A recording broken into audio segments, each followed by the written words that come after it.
Asifiwe. Wapendwa wajumbe wa mkutano mkuu wa 5 baada ya miaka 125 ya Injili katika dayosisi yetu, tunamshukuru Mungu na nawashukuru ninyi kwa uaminifu mkubwa kwa kupiga kura katika mkutano huu.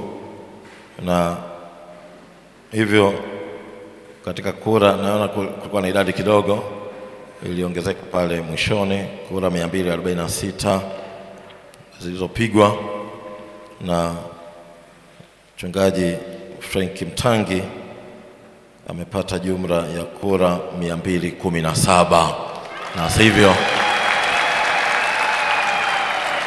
ni 88.5%.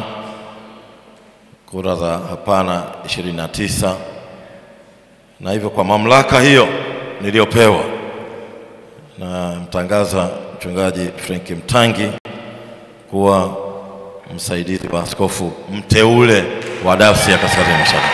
Naomba usharika usimame, naomba wote tusimame, naye aletwe hapa mbele sasa.